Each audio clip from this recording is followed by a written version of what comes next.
దేవుని పట్ల ఆసక్తి ఉంది, కానీ అది సరి అయింది కాదు, అంతే.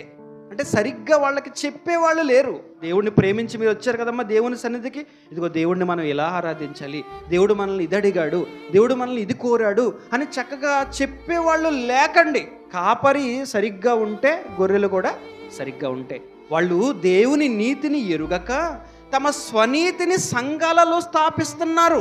స్వనీతిని, లేదంటే వాళ్ళకి ముందటి మనుషులు వాళ్ళ స్వనీతితో ప్రారంభించిన కొన్ని ఆచారాలని భుజాలను వేసుకుని దేవుని సన్నిధికి వస్తున్న విశ్వాసుల భుజాల మీద మోపి వాళ్ళ మీద రుద్ది వాళ్ళ ఆసక్తిని తప్పుదారిలోనికి నడిపిస్తున్నారు.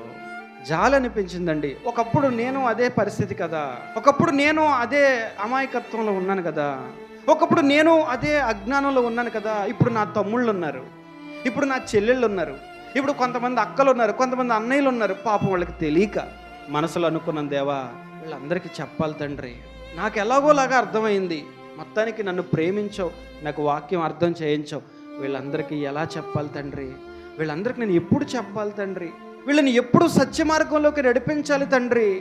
వాళ్ళు అనుకున్నది నిజమని నమ్మేశారు. వాళ్ళకి అలా చిన్నప్పటి నుంచి బుర్రలో వాయించేశారు, నింపేశారు, అదే నిజం అనుకుంటున్నారు.